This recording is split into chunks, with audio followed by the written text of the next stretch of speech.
Hello, welcome back for episode 18 of the Intern's Oddities.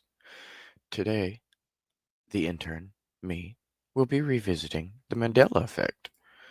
So, first off, the Mandela Effect is a phenomenon where a group of people share a false memory of an event or detail that is different from historical records. People with the Mandela Effect are convinced that their distorted memories are accurate. Now, it was popularized uh, with Nelson Mandela, who spoke at a United Nations luncheon in October 1994. And long story short, without getting into it, because I'm sure most people know about the Mandela story itself, so I'm not going to get into all the explicit details. I'm not going to do that much of a deep dive into the meaning itself. But basically, there was a person named Nelson Mandela, and everyone thought he was dead for a long time. And then one day they came out and they were like, "Hey, we're getting rid of Nelson Mandela today." And they're like, "What do you mean today? He's been gone for like 20 years or something." They're like, "No, just today." And they were like, and it wasn't just like a handful of people, like 5 or 6 people that had this particular memory.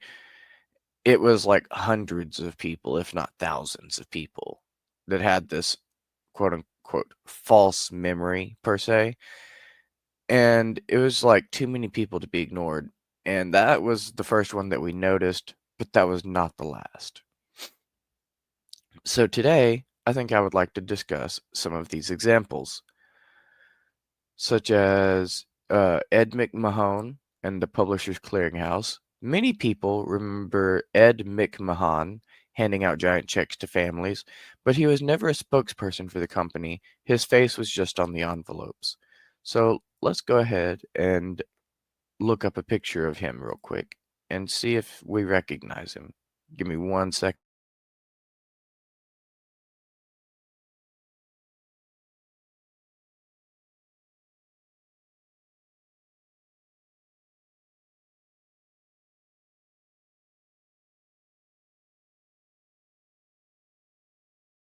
All right, so I found some pictures. So let me go ahead and share this real quick.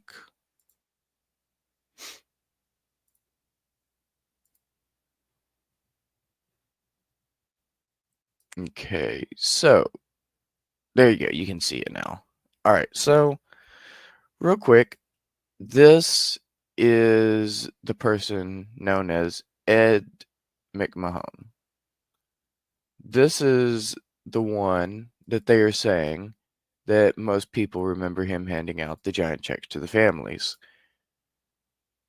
But he was never a spokesperson for the company. His face was just on the envelopes, apparently. And I didn't really watch Publishers Clearinghouse, so I'm not really sure myself, you know? But that's one of the popular examples. So let's go through a couple more images of him, see, if anyone's watching this and wants to get in on the chat, let us know what you think.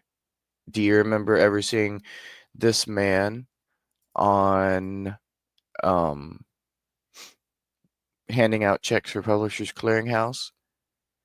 Because personally, I don't recognize this man. I don't think he looks familiar. Let us know what you think. Let us know which memory you have. All right, so next, another popular example is Star Wars Episode 5, The Empire Strikes Back. Many people remember Darth Vader saying, "Luke, I am your father," to Luke Skywalker, but he actually doesn't say this. So, what does he actually say if that's not what they say? So, let's see if we can find out what he actually says. So, let's see, it would be episode 5. So, let me see if I can find out what he actually said.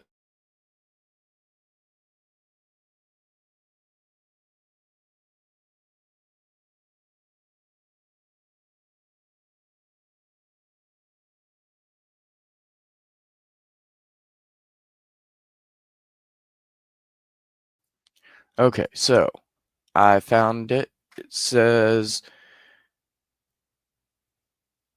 that in episode 5, The Empire Strikes Back, Darth Vader says, "No, I am your father," to Luke Skywalker. And everyone remembers that scene very well, I'm sure.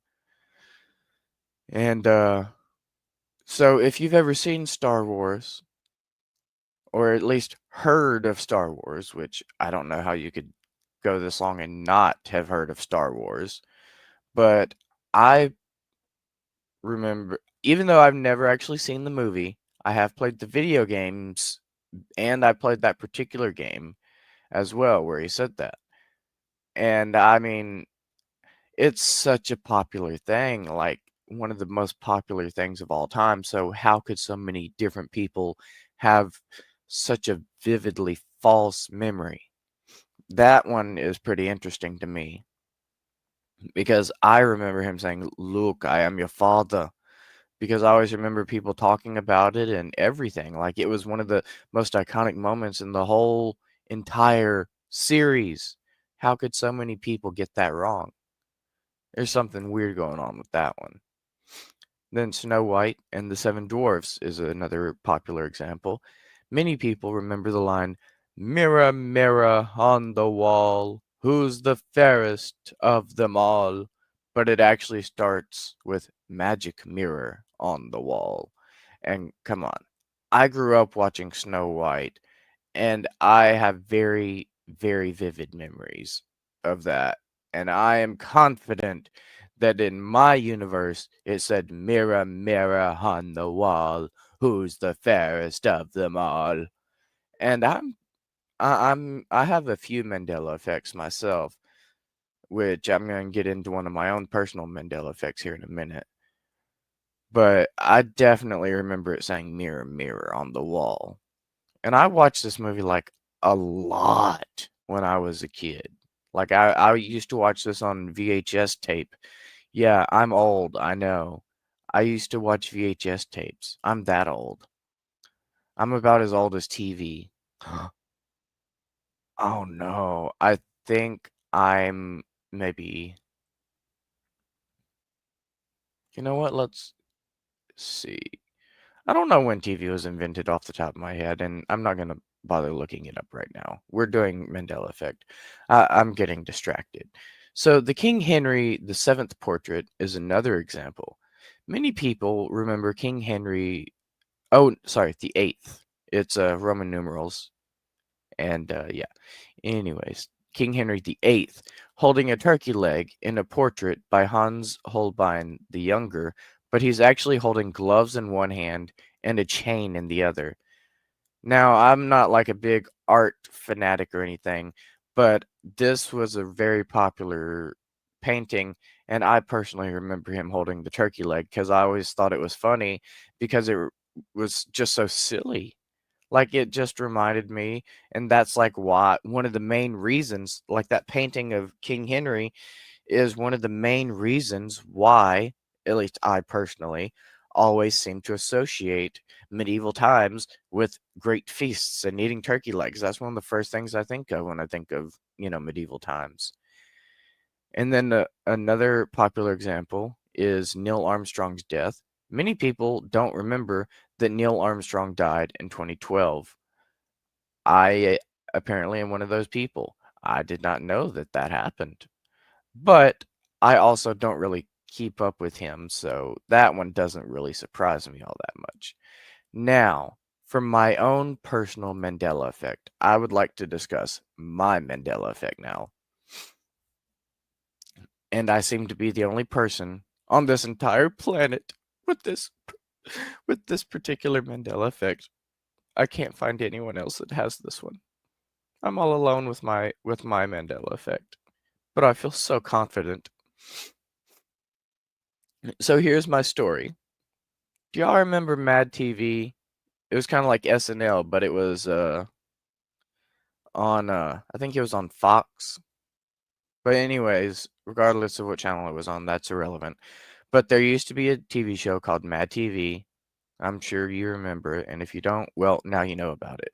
So anyways, I used to watch Mad TV all the time. I liked one of my favorite characters was well, actors, not characters. One of and characters, yeah. One of my favorite characters was the blind drunken kung fu master that was played by Bobby Lee. And if you did watch Mad TV back in the day, then you may remember that every time they went to a commercial break, they would a lot of times they would pan over to a little TV sitting somewhere, and the TV would say Mad TV, and then they would go to their commercial break. Now, how many of you remember a particular skit called Fire Marshal Bill with Jim Carrey? I believe it was. No, no, no. Hold on. Let me look this up. It wasn't Jim Carrey. I have human dysmorphia, and a bunch of people look the same to me. So let me see who this actually was, because it wasn't Jim Carrey, was it? Who was this? Oh, it was Jim Carrey. Okay, I'm right. Yes, it was Jim Carrey. Okay, so let me show you some images real quick, just so you know what the character looks like. I just want you to know what the character looks like. So here, this is Fire Marshal Bill. Okay, he was basically like a fire safety instructor, but he would do all these crazy things with fire. Hey, let me show you something. That was the thing he did. It was fun. It's one of the more popular things. it was a great character. I loved it. I thought it was hilarious. All right. So you get that. So now you know who I'm talking about. Okay. So far, Marshall Bill. I remember that being a thing. I remember that. I have many memories of Fire Marshal Bill. And I was right about it being Jim Carrey. So I think that even more so goes to show how well I remember Fire Marshal Bill. Now, here's my issue. I have very vivid memories of the Fire Marshal Bill skits and his terrible fire safety advice. He would be like, don't do, and then he would do something stupid with fire. Now, here's the problem though. I have memories of Fire Marshal Bill being on Mad TV.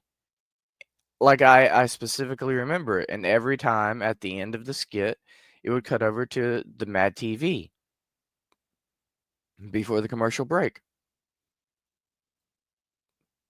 But here's the problem. I was talking about Fire Marshal Bill one day, and someone else was like, "Oh, you mean that skit from In Living Color? I love that show." And I was like, "What do you mean? What is In Living Color? You mean like colored television?" They're like, "No, no, the sketch comedy show." I'm like, "What are you talking about? I've never heard of that. What do you mean In Living Color? I've never heard of such." And you see where this is headed. Everyone everyone kept telling me that Fire Marshal Bill was on a TV show called In Living Color. And I was like, I've never heard of this show. I've never seen a single episode of In Living Color. What is that? I've never heard of such. And people told me that it was a sketch comedy show like SNL or Mad TV. I was like, oh, okay, cool, whatever. But they said that's where Fire Marshal Bill came from. And I've looked it up, tried to find video clips of Fire Marshal Bill and everything. And they're right. In this universe that we're in right now, In Living Color has only ever aired Fire Marshal Bill. That's the only place that has exclusively aired Fire Marshal Bill. So here's my question. If I have such drastically vivid memories of a skit, and I remember it so well with that many details and so vividly, why do I have such vivid memories of it being on a TV show that it was never on And why, if I have such vivid memories of this particular skit, why do I have absolutely no memories at all whatsoever of a TV show called In Living Color? And the only way I discovered that TV show was by someone telling me that the skit I was claiming was from Mad TV was actually from In Living Color, which I had previously never heard of.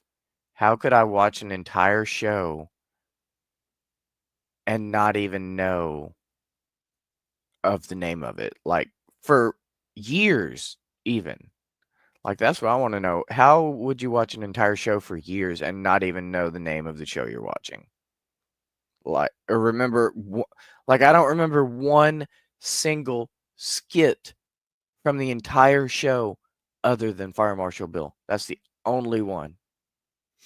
And I have memories of it being on Mad TV. So I don't understand that. That's my own personal Mandela effect. It's a lot. And everyone has their own personal Mandela effects, I'm sure. I'm sure someone out there probably has a story just like that. But time for the pop culture references. Well, another pop culture reference. So, for the gamers out there, if you've ever played Kingdom Hearts, it's a game, and long story short, one of the big themes of the game is basically your entire world gets eaten by shadows, but you manage to escape your world and go to another world. All right? And I'm not going to get too deeply into it here, but there is actually a scientific theory that our universe might potentially be eating other smaller universes, like a Galactus type deal.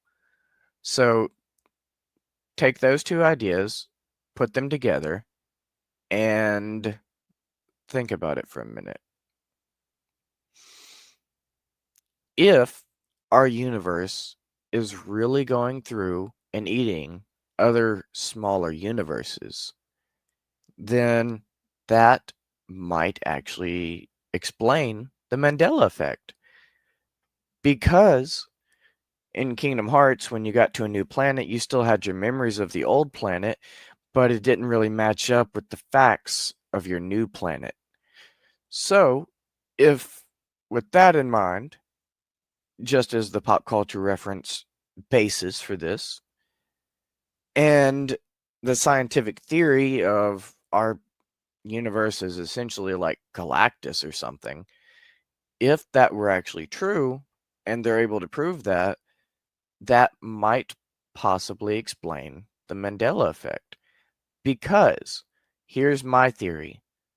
What if our universe is getting eaten up? And not our universe is getting eaten up. Our universe is doing the eating of the other universes, okay? So if our universe is actually eating other universes, that might explain the Mandela effect because these other people that have these Mandela effect memories, what if they were in a parallel universe and that parallel universe got swallowed up by our universe and everything got destroyed, but somehow a couple of people made it over and they just woke up in a new parallel universe, a new reality, and they didn't even realize they had shifted to a new reality. And as a result, there we have the Mandela effect. Because it's taking people from parallel universes and bringing them here when it eats their universe. So, and that's like an actual scientific theory that our universe is eating other ones. You can look that one up. That one's true. You can fact check me on that one. So, that's some interesting stuff about the Mandela effect and some of my own personal thoughts on it and what it might be, how it might happen, and I think a decent amount of examples. So, thanks for coming to hang out with me today. I will see you next time on This Uncanny Earth. Thank you, and stay uncanny.